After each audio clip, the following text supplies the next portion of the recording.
The challenge we face as an industry is mining still considered a dirty word. I think the average consumer doesn't realize that if the footprint or fingerprint of mining in their daily activities of life, if we don't grow it, we mine it. Welcome to Talking Hidden Treasures, the official podcast, the StockPulse.com reality show, Hunting Hidden Treasures. Joining me today, I've got the CEO of Idaho Champion Gold Mines, Jonathan Buick. Jonathan's the president and CEO, as mentioned. He's got 15 years of experience in management and financing in the business. He's been involved in mergers, acquisitions, restructuring, equity research, corporate finance. You've been on the other side of the business, Jonathan. You entered from the strategic side, I would say, and now you're a CEO sitting in the captain's chair. So I guess the most obvious question to investors here is, who is Jonathan Buick? Please, why don't you give us a little overview of who Jonathan Buick is? Sure. First, the bio is being nice to me in that it's only been 15 years. It's actually been closer to 25, but that's on me for giving you a stale bio. So I started in corporate finance and research, was able to get a number of relationships. And one of my early mentors was actually a British guy. And I had gone and started raising money once I was back in Canada. I spent some time in Britain. When I came back to Canada, was raising money and had gotten my own broker license. And I went back to see one of my mentors, and he said, what are you bringing me? And I said, it was actually Quebec biotech. And he said, we should have a beer at the end of the day. So after your other meetings, come back. So I went back, and he says, where are you from? I said, you know where I'm from. Like, you know who I am. He goes, no, tell me where you're from. I said, I'm from Canada. He goes, exactly. I go, okay. I think I'm a pretty smart guy. I'm still missing something. What do you mean? He goes, you're from Canada. I said, yeah. He goes, so if it doesn't hit a shovel, don't ever call me again. I don't want your biotech. I don't want your high tech. I want natural resources. So you go find me oil and gas, you find me hard rock mining, and we can do lots of business together. I came back. I had just gotten married. Said to my wife, he's telling me this for a reason. Maybe I need to refocus when I'm thinking about my international relationships. And, long and short of it, I ended up raising a bunch of money for uranium companies in the uranium boom between 2005 and 2007, a couple oil sands projects. And in the process of that, in 2005, I ended up becoming partners with who's now my partner at my other firm, Harp Capital, BJ Choi, who was on the client's desk at Reuters in Tokyo and Seoul, had just came to Canada. Was trying to figure out how he would make his imprint.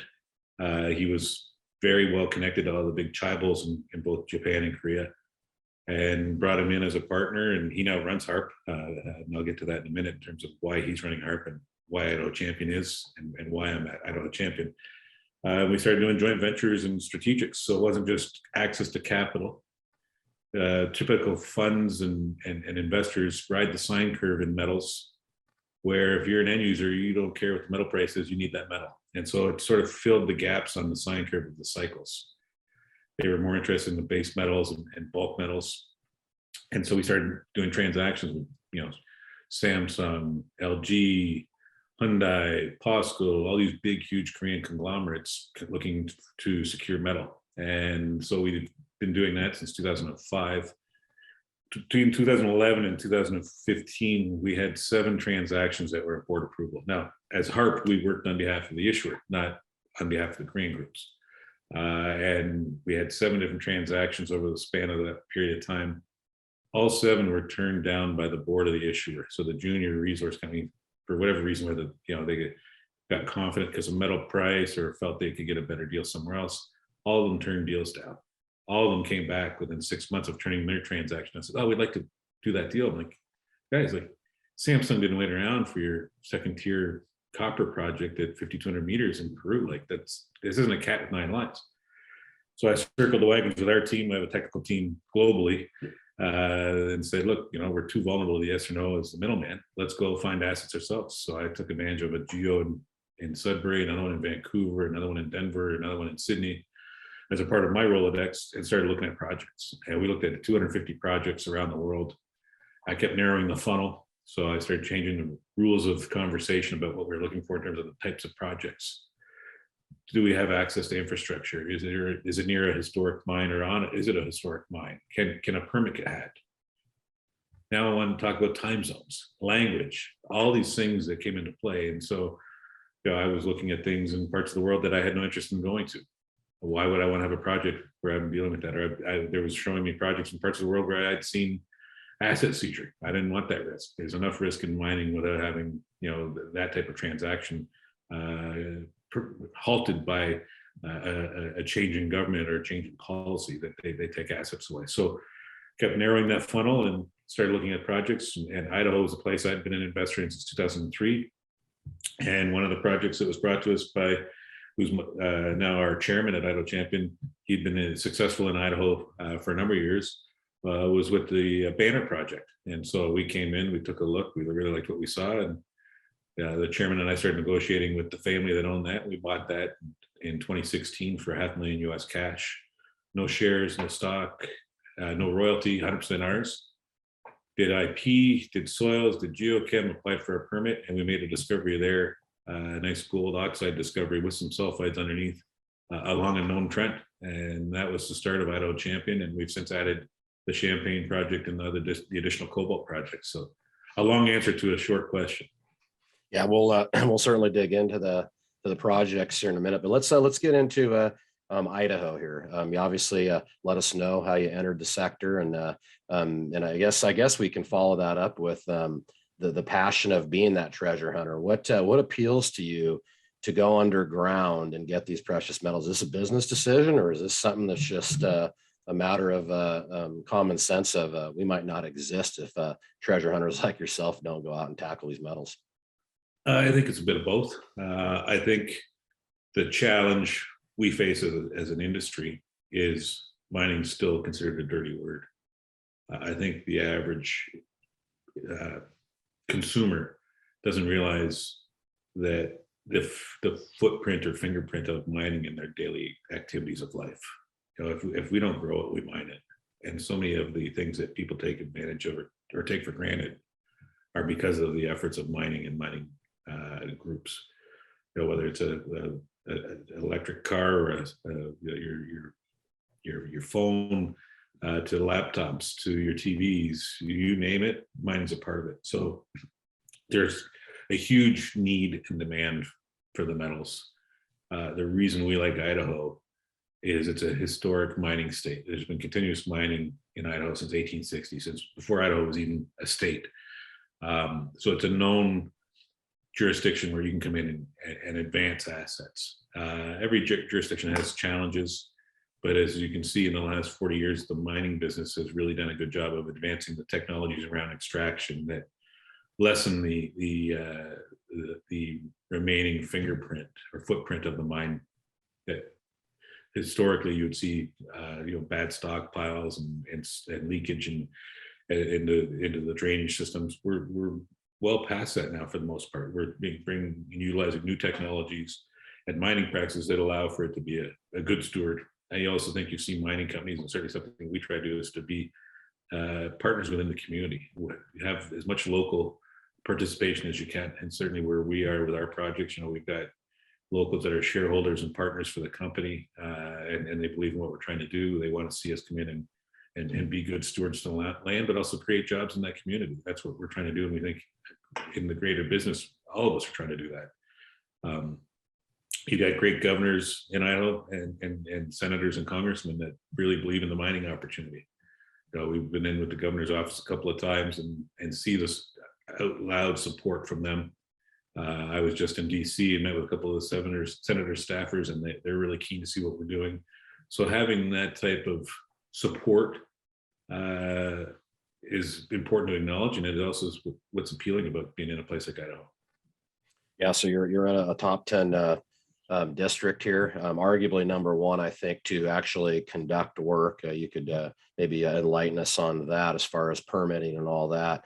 But you've chose your playground here, Idaho.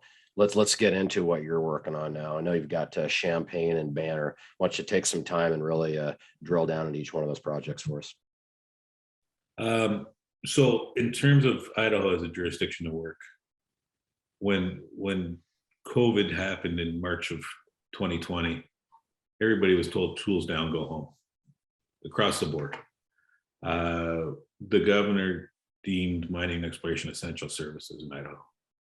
So while our colleagues, even in places as close to our neighbors in Nevada, were sitting at home doing Zoom, we had 2 drill programs underway. We had 2 distinct programs, one near Arco, Idaho, another one near Elk City, Idaho, active in the field. We had a bunch of new protocols put in place in terms of in and out, screening, but we went through both those programs very successfully without one positive test. So to have that type of forward outlook from the governor to support our industry was important. Gave us a distinct advantage over our peers in other parts of North America, let alone the world. And I think it continues to show well as a place to do business. So I'll speak to Banner first. Banner is a new discovery for us. It's a known gold camp. It's over near Elk City. There's been historic mining in Elk City since 1890s. Depending on which materials you read, anywhere between 3 and 6 million ounces have been pulled out of that camp. So it was a big gold rush there between 1860 and 1895, right into about 1915. We have 14 adits on our ground from that time period. The project we bought, that family had controlled it since the 1890s. And then we staked additional ground around that. So we now have 217 claims in that camp. We've got a discovery zone, a gold discovery zone that's just over 1.25 miles north-south by a 1/2 mile east-west. And we've only drilled about 12% of our property there. So there's a huge opportunity to increase a gold resource. What we did in our program in 2020 was to expand that footprint of gold zone. But what we need to do now is come back and target infill drilling to actually get a 43-101 or a resource calculation that tells us how many ounces within that structure. But we also need to do some more regional work because we think there's more gold and silver in that property that can get us, we think, up to 3 to 5 million ounces across that 217 claims. So early days at Banner, but certainly good success with the drill bit. Idaho's newest gold mine, 5 miles south of us. That's the Friday mine that's owned by a Finnish company called Endo Mines. They went into production in April of 2020. That's, as an investor, what that tells me is if you can build up a resource and do the environmental studies, permitting is possible. So that's certainly something that's appealing to us as a company. And what has us enthusiastic is that the proximity of us to the newest gold mine in the state of Idaho. And that's showing in the staking. There's been a mad staking in that camp. Seen a lot of new players come into the camp, including EMX Royalty, which is a big New York listed royalty company. But it's good for the community. Good to see people spending money there. At Champagne, that's a project over near Arco.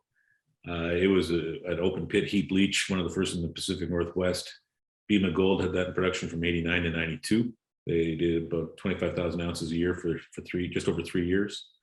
They came in, they drilled 100 holes on top of historic work that had been done by some others, including Goldfields, and before that, Glamis, not Animals, it was Glamis.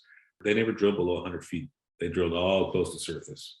Came in, started the open pit, showed the market that they could be a producer, and then turned their efforts down to Central America and later South America, and then got taken up by Kinross in 2006. We picked this project up in fall of 2017 into the winter of 2018. We went and staked it ourselves. We couldn't believe it was wide open. We were going public. We were still private at that time. And I said to a couple of my directors and a couple of our large shareholders, at that time, we only had Banner. So look, we can't be vulnerable with one project that's never been drilled. We need to find some other assets. And my large shareholders agreed. And speaking of large shareholders, as a management team, we still own over 30% of the company. So this matters to us. We've got real skin in the game. As a management team, we're about $4.5 million of our own money into the deal. So we're aligned with our shareholders. And that's an important thing, I think, for investors to understand. At the same time that we were doing Champagne, I had just completed a transaction. At that time, I was still involved with HARP, which was my advisory firm. We had just done a cobalt transaction with LG on an Australian cobalt project called Cobalt Blue. So I'm sitting in Seoul with LG, and one of the senior engineers I've known for about 18 years. He says, "Buick, you're always the middleman. Why don't you get some assets that we can do a deal on?" So I came back and said, well, Idaho's got a good cobalt camp. It's probably the only place where you're actually going to see a cobalt mine get built in North America anytime soon. Reached out to a couple of groups in Idaho that I knew had some ground, and we ended up picking up these 4 cobalt properties that are now under Idaho Champion's control. So we had Champagne happening, we had cobalt ground happen. So we now have 6 projects, 2 in the gold side and 4 on the cobalt side. And we think there's going to be copper in all the cobalt ground as well. But also we think there's going to be copper at Champagne, as well as lead and zinc. And we see that in the drilling so far. Champagne is an exciting project. We bought the patents where the open pit was. We did the IP. We believe we now have found the source of that open pit material. We've got this huge anomaly. So IP is induced polarization. For those that don't know, where you're putting a chargeability, you're putting a current into the ground, and you get a response back based on what's happening at depth in terms of response based on if there's different metals and metal types. So we think the drilling is going to continue to show, and we've got drilling happening right now. It's just been completed. We're waiting for those assays right now that we think will show the correlation between the oxide open pit that was mined in the 90s and the sulfides at depth. We also know there's still oxide gold remaining. So we've got lots of work to do at Champagne. Yeah, and you set the stage there for a very exciting year. Get into the infrastructure of Idaho, if you don't mind here, Jonathan. I know a lot of projects, a lot of gold and silver underground, and really not much infrastructure around could be a problem. Talk about what Idaho has to offer. So at Champagne, I'll start with Champagne. Champagne, we have power that goes right beside the property because we've got a couple of ranchers in the neighborhood. One of the ranchers provides us with water and access.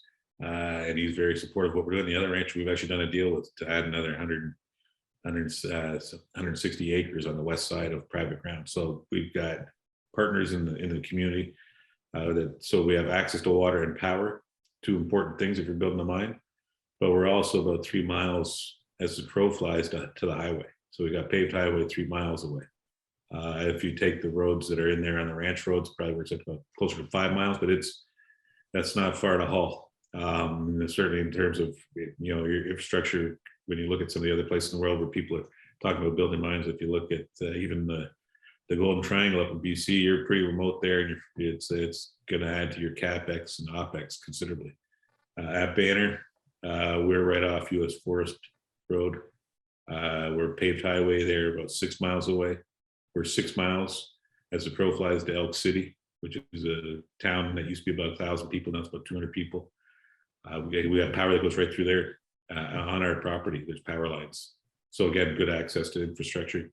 Also good access to talent. In both communities, there's people that want to either find work there or want to return home. Those are communities that have both been devastated by people having to leave to go find jobs elsewhere, whether it's in the Rangeville or Lewiston or Boise. Those kids want to come home to the postal code or zip code of where they grew up. So we think that if we can advance the assets to a mining decision, they will be able to draw the local kids home and provide good, stable jobs in the community. Yeah, so let's get to more of the end game here for any investor or shareholder who wants to treasure hunt with Jonathan Buick and Idaho Champion. Let's get to your end game here, boss. What do you expect to happen here, and what are you trying to accomplish here? I think the first thing any investor in treasure hunt needs to look at is the people. Good people can use mediocre assets as currency to find better assets. Mediocre people can ruin the best asset in the world. This is a people business as much as it's a geology business. Our technical team includes Rich Lavelle, Craig Bowe. Our senior geologist is Rob Kell. One of our directors is Patrick Highsmith. I'll start with Patrick. He's former big company, worked at Newmont, worked at BHP, who just came back from Fortescue. Understands what big companies are looking for in terms of assets. While he was with Newmont, he was a part of the team that invested in the juniors, so he knows what sort of projects are appealing to them. And thrilled to have him on our board. He's based out of Denver. Rich Lavelle and Craig Bowe. Rich Lavelle used to be VP Global for Phelps Dodge, and before that, Freeport. Before that, Phelps Dodge. Under his watch, he's responsible for 53 billion pounds of copper being discovered and delineated into production.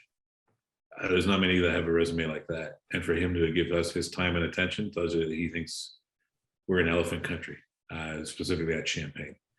Craig Bowe is no lightweight either. Been a part of a number of discoveries around the world, including the economic discovery at Stillwater in Montana. He not only came in as a technical advisor, he went and sat on the rig with Rob in 2021 in our drill program. He was in and out of the drill program. Real excited about what he's seeing and what he brings.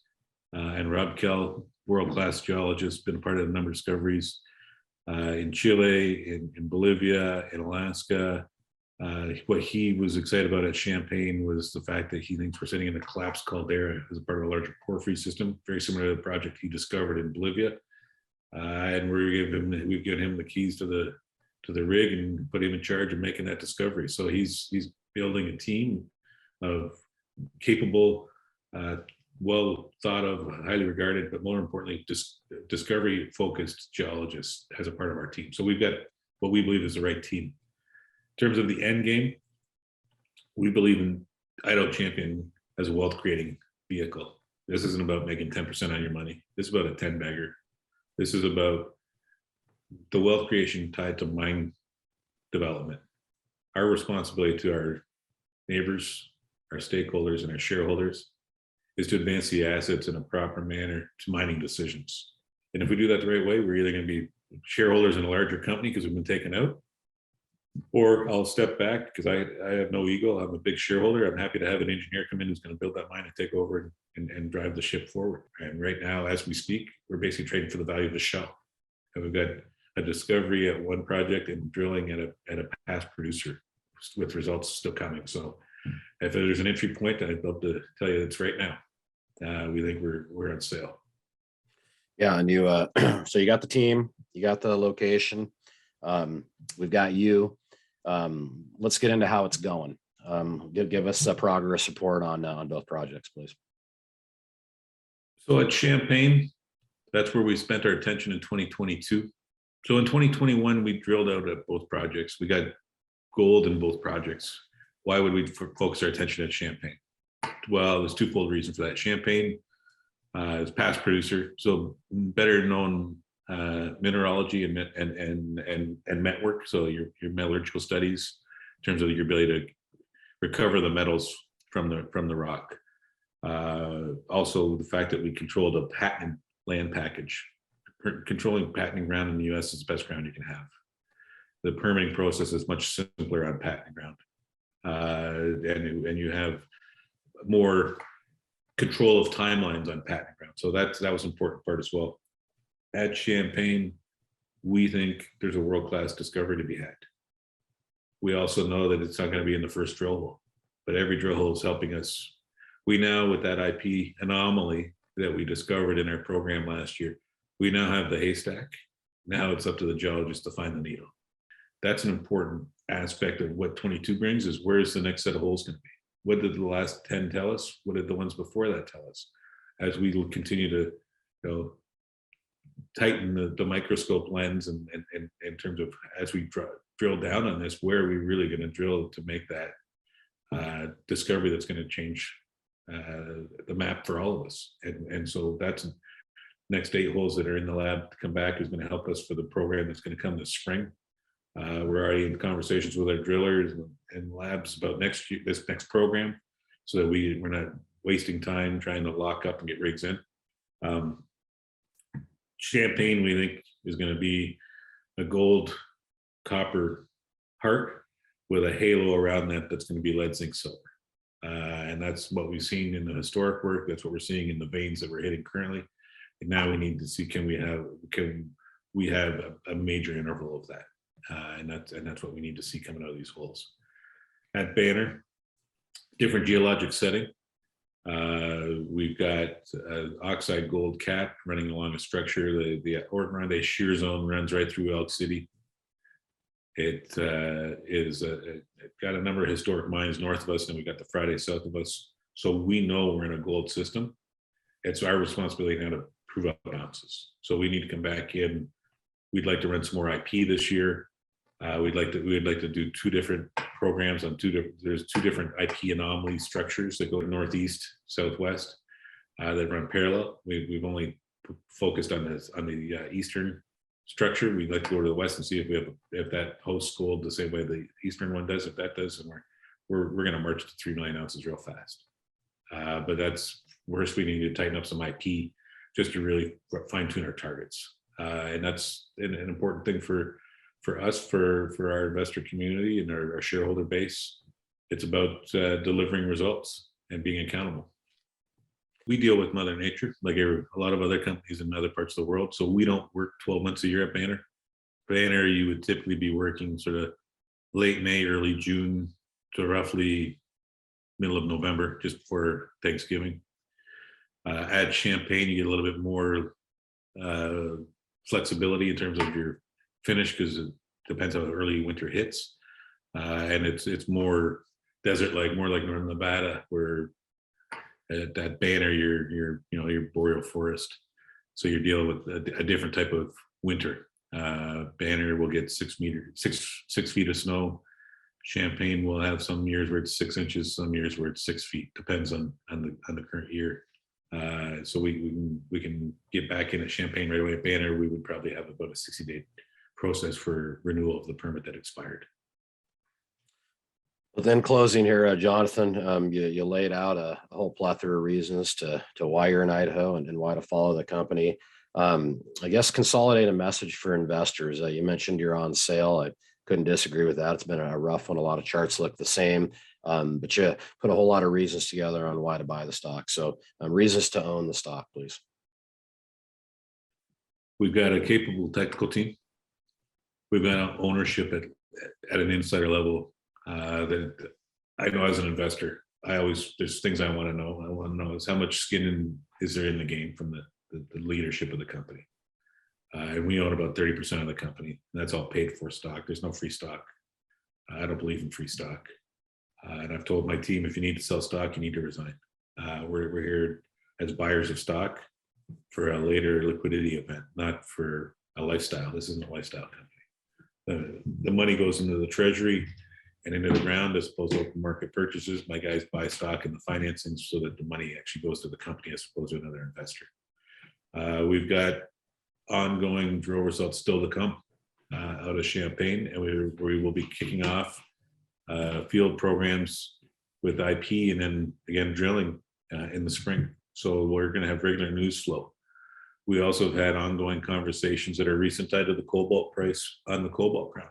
And I'm confident that we can do something on our cobalt ground this year that will generate good news flow into what continues to be a pretty excited electric vehicle market. And we think we can participate in that as a company, but also for the benefit of our shareholders. So lots of activity. We've got a market cap of $5 million. If you can find me another one like that, I'll become a shareholder in that one too. Jonathan, I appreciate you spending the time here, and certainly interesting talking to you here. And you treasure hunters are all different, and I think that's what makes you unique. And you might be onto something there in Idaho. So great jurisdiction, great management team. You got skin in the game. Any parting words here as being a treasure hunter? We certainly hope to get the cameras down there in the summer and track your progress. But just as a fan of the business, maybe. I want you to spend a minute here and talk about your craft and talk about this whole sector. Okay. So the cycle within a junior is different than a lot of other sectors or industries. You have the cycle of the sine curve of the metals. So as metals go up and down, you have different types of investors that come in and out. But you also, because majority of the juniors aren't revenue generators, they need to finance. So it'd be like a biotech. There's a need to finance. So you'll see companies that finance and then hopefully tied to news flow, they deal with the benefits of the drilling. But you also will see within a calendar year, not only the sine curve of the metal price, but you also see pressure or response to the timeline of release of the financing, because all finances come with a hold period, or majority of them do, unless what in Canada is called a bought deal. You can see if you're not following a specific stock or understanding some of those timelines, there's windows of opportunity that are provided to investors because of those timelines, because somebody may sell the stock they bought in financing for a profit. it moves the stock down in value because it put pressure on the stock. Because of that, all that stock becomes free trading. So where you can really see an opportunity as an investor is you sit on the sidelines, you can pick and choose and put in bids below the current market, because there may be that a release of stock that allows you to come in, and instead of paying 30 cents, you're paying 25. So you actually can get a better entry point for a better cost base. So you have to pay attention to the news flow of field activity, but also corporate activity and capital markets activity. I think it takes a little more nuance than if you were to just go and buy Tesla. There's different catalysts around a guerrilla investment like a Tesla and a blue chip versus a junior company like an Idaho Champion. Like, what's going to be catalysts that advance the story? A drill hole for BHP doesn't get press release drill hole by drill hole because it doesn't move the needle for them. It's not impactful for them. For us, that's material news. It can move the needle for us. It can be a major benefit to so as you see a program in its process, they finish drilling. Okay, now it's in the lab. There's going to be a timeline in the lab, and then as those assays start to come out, all of a sudden you can start to see stocks ratchet up in terms of price, because the market's coming in with that new information where they see, oh, the drill results are what they expected, or they're better than they expected, and they see that stock price appreciate. So I think there's a nuance to a junior natural resource company like an Idaho Champion versus another sector, whether it's pick anybody in the S&P. The S&P was up 27% last year. They didn't deal with tax loss selling, but for the juniors, we were in a downward draft all year. So at the end of the year, it got even worse because of tax losses. So there's even more pressure, which has allowed for a tremendous buying opportunity to come in on companies like us, because there's been tax loss selling where now we'll see a natural lift just because that pressure has been alleviated. So you'll start to see stocks start to move through the month of January into February as that the boat stabilizes in the sector. And of course, you've been around long enough to see a few cycles here. So I guess if I had to put you on the analyst seat here for a minute, how do you see the playing field? We've arguably got. I mean, it's pretty just. I don't know. I guess I'd be a little distraught if I was some of you guys with gold at 1800-ish, and some of them on 52-week lows. To talk about the conditions here. Well, it's as a junior, it's always somewhat fickle to see a junior move tied to gold price when they're still years away from ever benefiting from that gold price. It would be one observation. But obviously I want to be a benefactor of that gold price move, because we make a lot more money at $1,800 than we do at $1,100.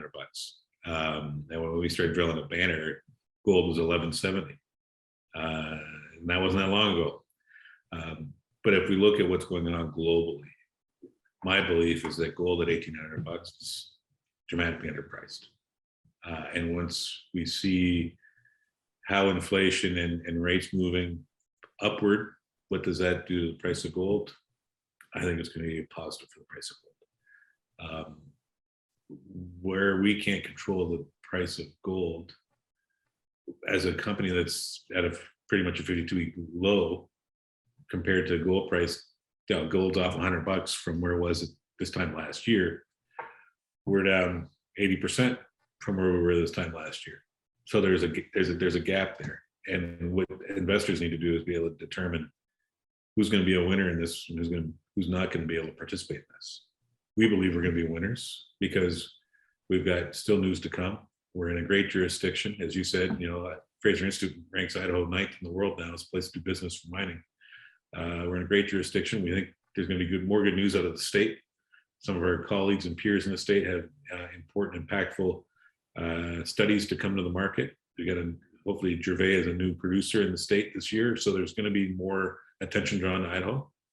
And as investors look at Idaho, they're going to try to figure out who's who in the zoo, and we think they're going to look at us and go, "Wow, how come I don't know this company?" And we'll see that benefit.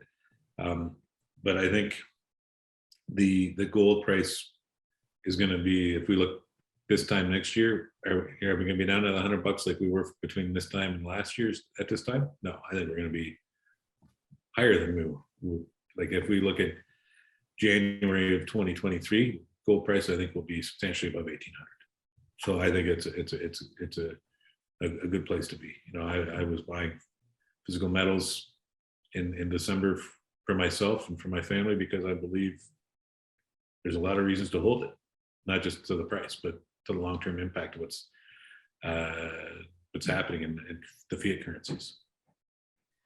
And of course, if treasure hunters like yourself don't go out and make new discoveries, we won't have any of that precious metals. So Jonathan Buick, I appreciate you taking the time here. Again, that's Jonathan Buick. He's the president and CEO, Idaho Champion Gold Mines, ITKO on the CSE, GLDRF on the OTC markets in the States.